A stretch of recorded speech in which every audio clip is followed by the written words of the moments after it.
In this video, I'm going to explain the top 3 ways of how you can get Claude Code to write more secure code consistently and comprehensively. And more importantly, for absolutely free. So, I'm sure if you're watching this video, you've probably used Claude Code or are likely to use Claude Code in the near future. Claude Code is one of the most popular AI assisted coding tools out there. It basically has revolutionized the way we build apps, especially using AI and with Anthropic's models. Now, a lot of people assume that just because an AI writes code, it's going to write secure code. And more importantly, assume that, oh, this AI is writing code and it's in Claude Code, so they must know what they're doing and it's going to probably write secure code.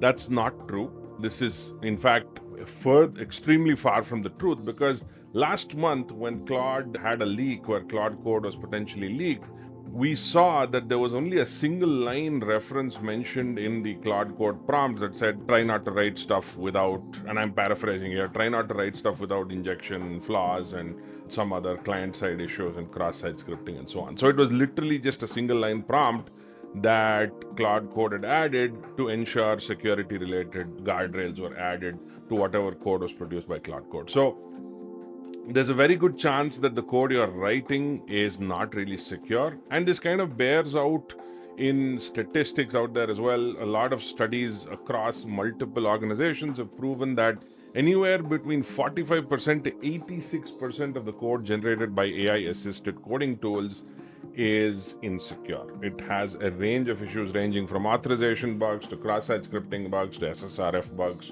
to worse, right? So in this video, I'm going to quickly get into the 3 top things that you can do to protect yourself while using Claude Code and to build more secure code without you having to do pretty much anything to actually influence this process. It becomes much easier for you to build secure code by default and also build out secure design by default using these approaches. And the cool thing is, all of this is completely free. You don't have to pay anything for it. They're all open source tools that you can use for your coding process. Let's get started with our first demo of our first tool. First tool, well, not really a tool so much a skill, is the secure coding skill from securityreview.ai. Now, this skill is the reason I prefer skills over tools typically is simply because skills are much easier to work with.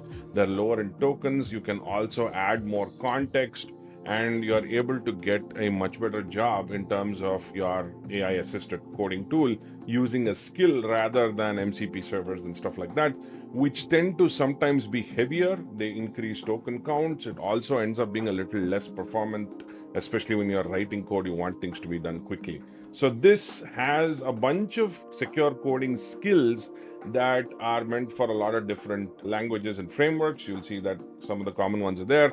We are accepting contributions, so please go ahead, and if you'd like to contribute, please contribute. Now, it's very simple. You just need to add a single command and you have the skill set up as part of your repository, as part of your project.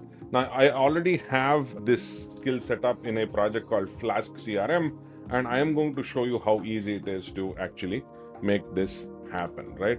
So I'm going to start Claude Code, and once I start Claude Code, I am going to build the app, so to speak. So this is right now an empty project. There's nothing happening inside this project. I am going to essentially say, so let's actually do one thing. Let's look at what is in the Claude.md. I'm just going to say that this is a simple CRM for construction companies. The stack is so. I've also had it use the secure coding skills relevant to these technologies. That's really it. Now, if you look at this directory, you'll see that it's added the Claude skills. So if I go into Claude skills, secure coding, you'll see that it has the skills, the references, and all of that stuff. So it's very easy to get set up and installed. Now I'm going to start. Actually, let me enable it with the dangerously skip permissions. You should not ideally be doing this, but since I'm just showing you how this works, dangerously skip permissions. Okay. So now Claude has started, and I'm going to go into planning mode. I'm not going to actually build the code. I just want to show you this in planning mode. So now I'm going to say, I'm going to change this to plan mode. I'm going to say, look at Claude .md and build a user management feature where users log in with email, OTP, and email. So I just had it look at this and build a small feature based off of this. There's nothing in this project. It's an empty project. So I'm just building it with some basic thing. I'm just building some basic capability, and I've only put it in plan mode. I'm actually not running the code. I just want to show you how the secure coding skill actually starts to behave when it needs to analyze specifically what secure code it needs to write. So it's actually going to look at that skill. It's going to look at what is the code base. It's going to look at the program. So in this case, it's a Flask application. So it's going to pull that specific skill, and hopefully it is going to start giving me some secure coding options and actually build that thing with a secure coding plan. So you'll see very shortly that it should do that. So it asked me a couple of questions, admin invite or invite email. I'm just going to say this. I'm just going to say this. Yes, active. I want the user to have active, disabled. Yes, I want all of this. And I'm going to say next. I'm going to say SMTP config. Admin page to list users. I don't particularly. Actually, let's just do this for now. I don't even want it. Just the login, logout feature. I'm going to submit answers. And now, hopefully, it should pull up the secure coding skill from my installed set of skills, and it should add those skills and build out a more secure coding plan rather than just the default plan, which doesn't really have, or you might not have a secure coding element to that default plan. So that's what we're going to be waiting for.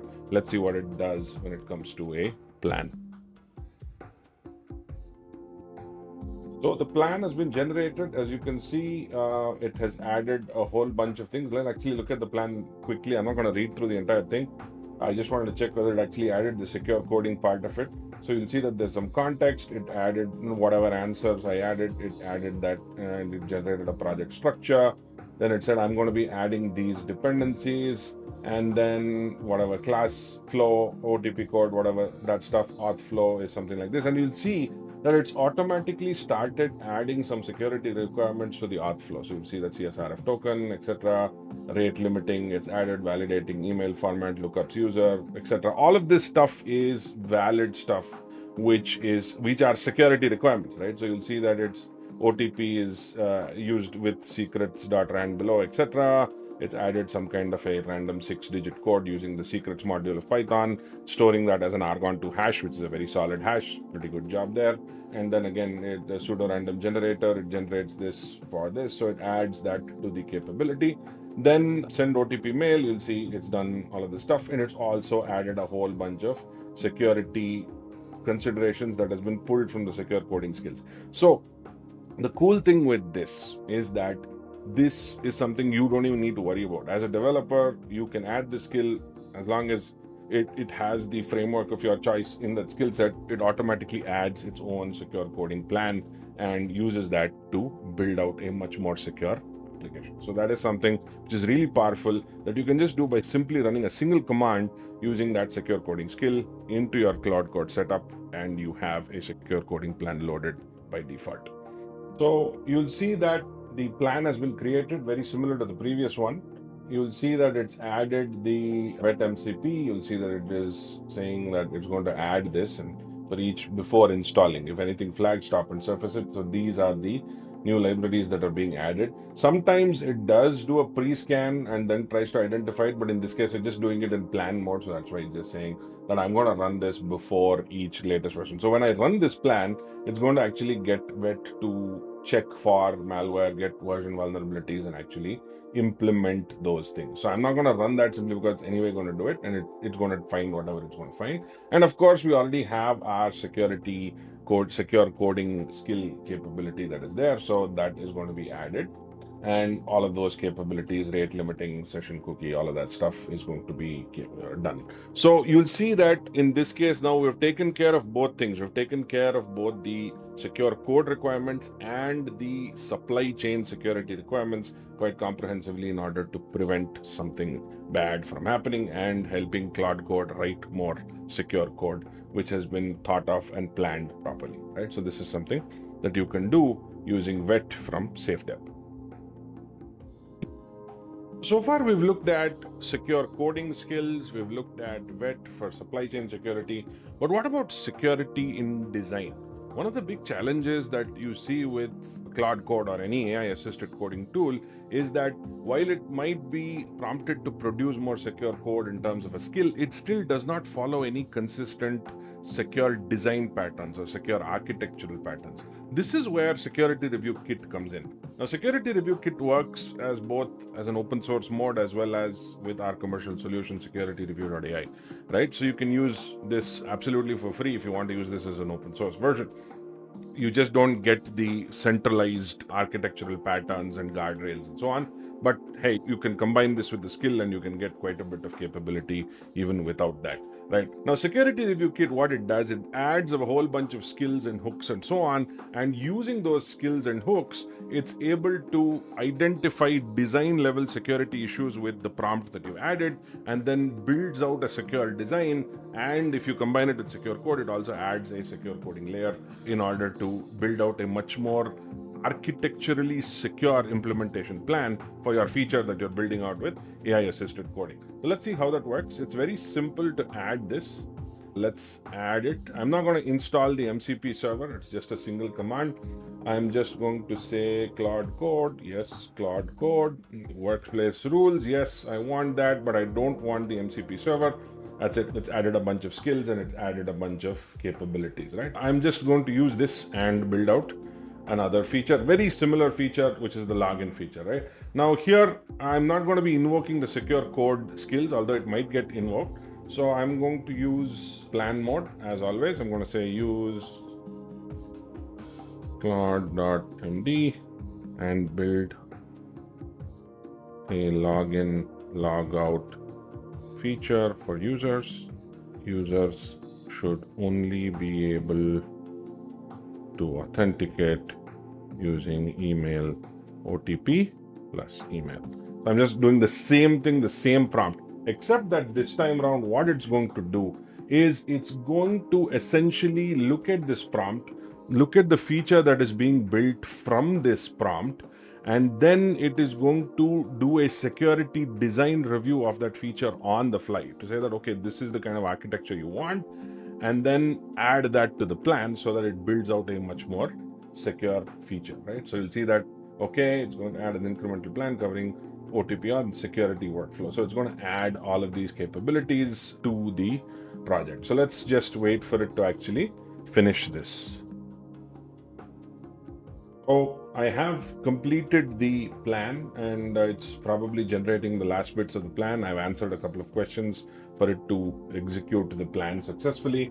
And very shortly, we should see the plan coming online for us to view and actually go through before we go ahead and implement that plan. So the idea here is that it asks me whether, what kind of OTP verification, how should the emails be delivered and so on. And that's really what it did in order to do a little bit of profiling of what I need from that feature since it's in planning mode.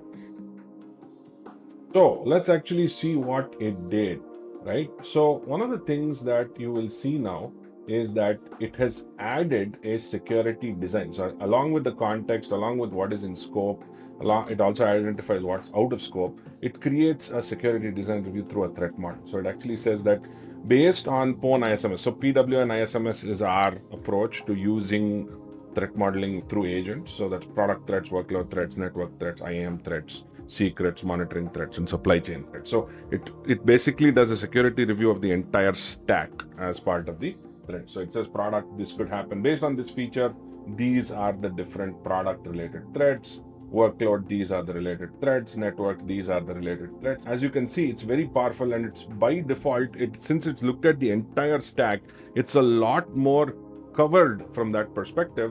And you can use this in conjunction with secure coding skill and vet and all of that stuff, because it calls those specific tools. And since it's AI, it's able to recognize those patterns and call those specific tools as part of it. So it says auth flow, this is how I will do it. I'll validate again. Based on the threat model, it identifies specific feature related secure design and secure coding requirements that makes things a lot more powerful. It also adds a verification plan and so on. So it's really, really powerful. So throughout this video, we've seen three things being done in Claude Code. One, secure code. Two, secure supply chain. And three, secure design. Combining all three gives you a much, much more robust, resilient, and secure application.